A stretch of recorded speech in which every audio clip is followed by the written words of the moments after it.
Hello and welcome to another YouTube exclusive episode of the Smash Accept podcast. I'm your host, Michael Royer. You can find me on Twitter at DynastyTrades. Joining me as always is my main man, FF Snoog. And today's show, Camp Buzz is crazy, especially around Malik Nabers. So today we're going to bring you trades that are only about Malik Nabers. This show is called Malik Magic Moves. So Snoog, what we're going to do today is I am going to make several offers of tier ups, tier downs, evens, and player combos. You're going to smash if you're taking the Malik side or pass if you're taking the opposite side. I'm excited. What about you? Yeah, I can't wait for this. I mean, this is a guy that every time I turn Twitter on, he's making a play downfield or getting overthrown by Daniel Jones while he's wide open. So I'm excited. Elite prospect, elite wide receiver. Excited for his rookie year. It's going to be a big one. Let's jump into it. All right, first one. So we talk a lot on Smash Accept about insulated trades. Insulated trades are when you move off a higher player down a tier on a guy that you believe and you get added a first. That first becomes another elite player. You get a 2-for-1. You end up winning out. The first one, Jamar Chase or Malik Nabers and the 105. Smash or pass? 105 for face value, or do I know who that is? We'll call it 105 for face value. You can take it either way. You could say it's a 105 next year, 105 this year. If we do it this year, you're looking at that's either Rome, that's either Bowers or Drake May. Give me Jamar Chase. I think you're getting a first round startup pick and a top 1 to 3 dynasty wide receiver that is absolutely cemented there. I don't think that taking the risk on 2 rookies is worth that, but it's close. It's close in value, but for me personally, I would keep Jamar Chase in that situation. For me, I'm in the same way. If it was 104, so 103 and 104, if I could get Malik and Daniels, I would do it. If I knew it was next year, if it was a top 3 locked pick where I knew I could get, I could get Burden or Gordon or Tet plus Malik. I think Malik is that good. I comp him to Jamar Chase. I think he eventually gets there. So I think it is very, very close. I'm gonna take the Malik side here because I'm looking at a 21 versus 24, and I think Chase has had enough wrinkles down the road where he has, he's had that one elite season, but then he's had a couple there that aren't quite. From rebuilding, so I think I'd take it for sure.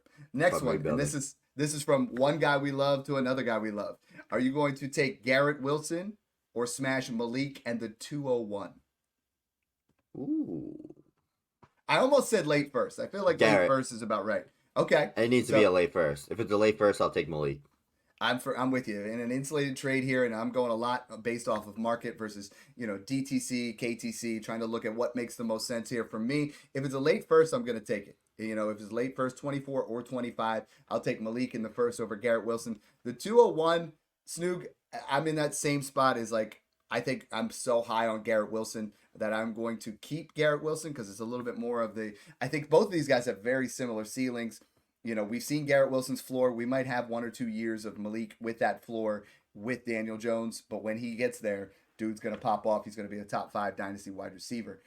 Puka Nacua, who just came out and had the best rookie wide receiver we've ever seen, or Malik Nabers and the 205. Malik Nabers, smash.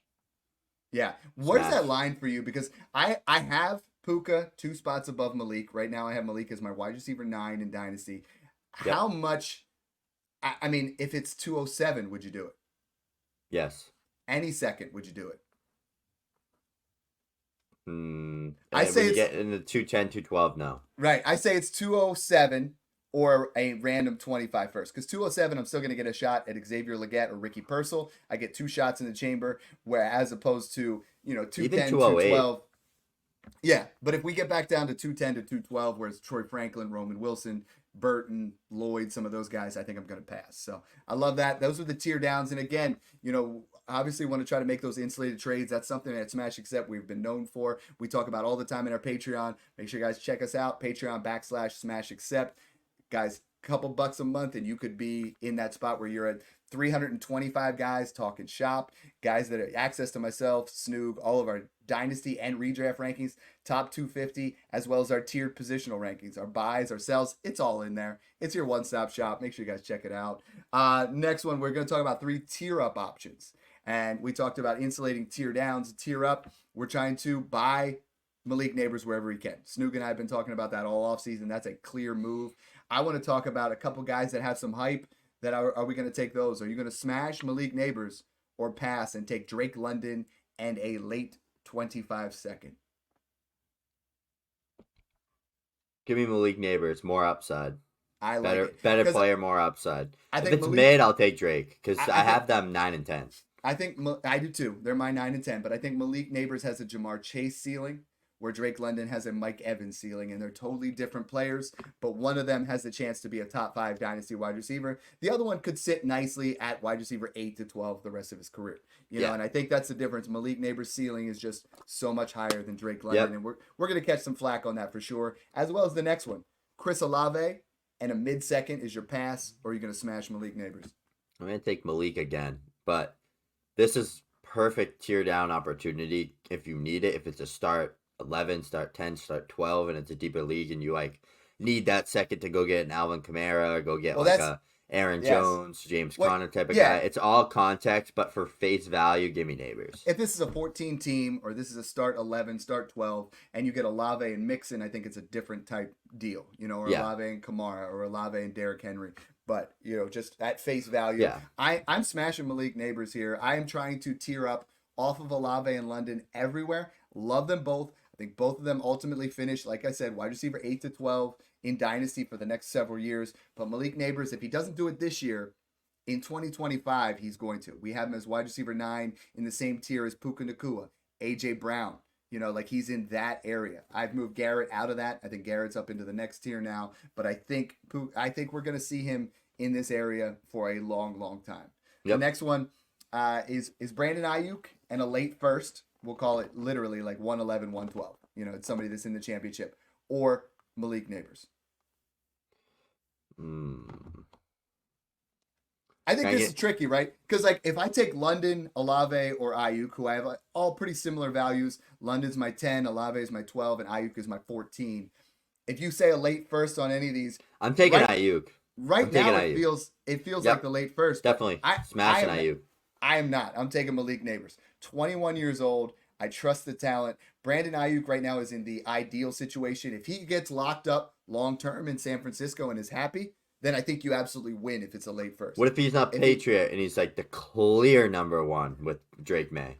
But I'm looking at Malik Nabers, I think Brandon Aiyuk turns 27 this year. Malik Nabers will be 21 all year. Like that is a huge difference in Dynasty, right? When you look at that, when you see it in startups and you see a guy's 27, so many guys, and you and I don't, we invest in those kind of guys. We're investing in the Devonta Smiths. We're investing in, Deontay Johnson, guys like that. They're 27, but there's that negative connotation when a guy turns 27, 28, where if I could take what would be a late first, especially Snoog, if I'm rebuilding, and that's my thing. If I'm rebuilding now and I got a late first and I have 4 or 5 firsts, and I can now move to Malik Nabers as my wide receiver 2, and now I'm like, all right, now I'm going to be loading up on those running backs because we know 25 running backs are going to be hot. Make sure you guys check out our pod we did on that 25 class.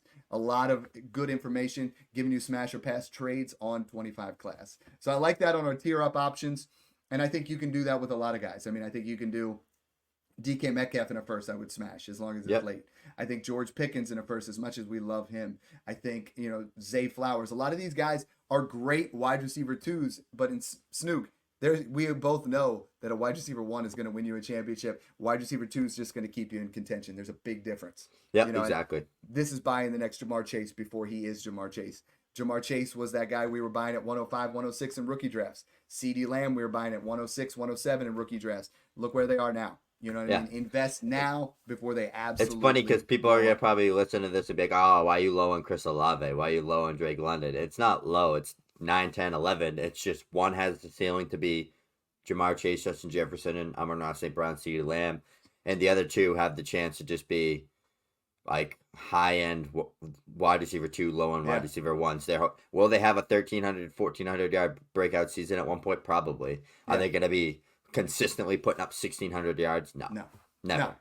And we were talking about this. If you guys aren't on our, we're on Spotify, we're on Apple, we're on all those things for podcasts. We were talking about the floor is Garrett Wilson's 80, 1,008, and 4 touchdowns. That's the floor because of Zach Wilson was his quarterback, because Daniel Jones is his. The ceiling is really close to what Odell Beckham did, and where you're looking at 90, 1,100, and 12. And I think that is in that realm of possibility. He's going to fall somewhere in between, but Once he does that, once he crosses 1,000 yards as a rookie, once he catches 70 plus catches, he is going to get into an area where his value, you're not going to be able to obtain him. So that's why we're doing it now. Snoog, I want to talk about 3 guys here. Both of them, all 3 of them, very similarly based in that 104 rookie draft, base of value. Are you taking Jonathan Taylor, no PPC, just a regular draft, Jonathan Taylor or Malik Nabers? Malik Nabers. 10 times out of 10. What if it's 0.25 and you're all in? Jonathan Taylor.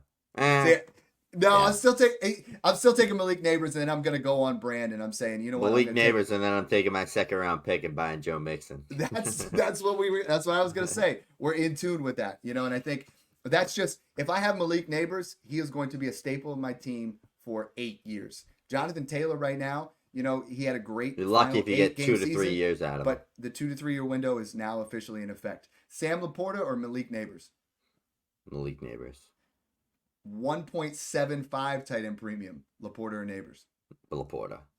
Is what I was gonna say. That's like different level type. That's like they could score 450 points type. I was gonna say it has to be 2 tight end sets. 2 tight ends is not even close. But Yeah. I think in a startup, I've every single one of our Smash Accept leagues is 0.75 tight end premium. Malik has gone before LaPorta in every single one, and I think LaPorta's slightly overvalued, Malik's slightly undervalued. I think they flip flop, and then I'll just take Trey McBride in the next round and get them both. So give me Malik and Trey McBride instead of LaPorta and the guy that falls into round 4.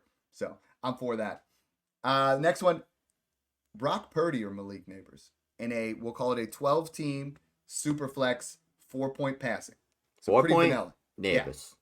Yeah. 6-point Purdy. Okay, and I think for me, if I'm doing a startup, I think it really depends on what I did with my first 2 rounds. If I have Josh Allen, you know what I mean, and then my 2nd round I took an elite level wide receiver like Garrett Wilson, I think I'm gonna take Malik Nabers and trust that I can get another quarterback to hit later. I'll take a Will Levis and an Aaron Rodgers or Matthew Stafford. You know what I just thought of?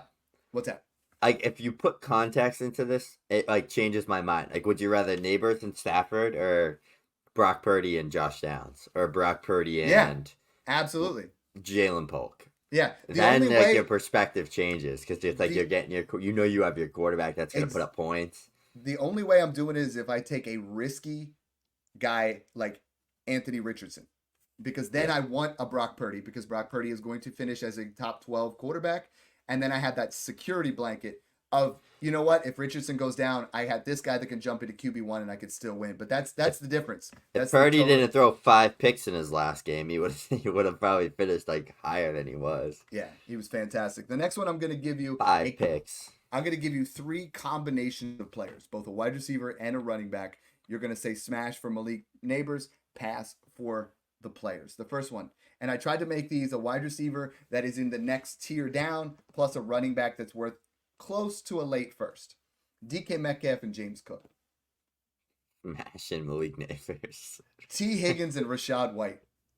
What are you trying to make me throw up today, Dad? All of these I've seen on Nabers on the trade analyzer. We're done. Dell and Isaiah Pacheco. 2 years down the road, we're not even gonna remember who Rashad White and James Cook are. Dell and Isaiah Pacheco. That one's honestly the best one yet.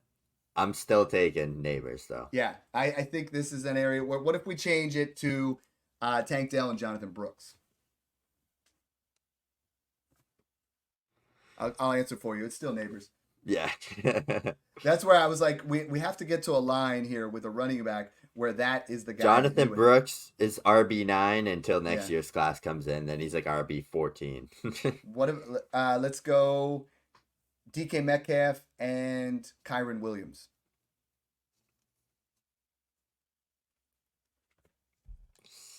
It's closer, right? I think that's the line right now. If it's deep format, give me DK. I'm just like, I love the DK, and now I just don't want him because it's just like I know what he's going to put up: 1,000 yards, 6 touchdowns. Right. The tricky part is you're looking at real household names here. You're looking at wide receivers like DK Metcalf, T. Higgins, Tank Dell. You're looking at running backs like Devon Achane, Saquon Barkley. Yeah. And you can add to those guys.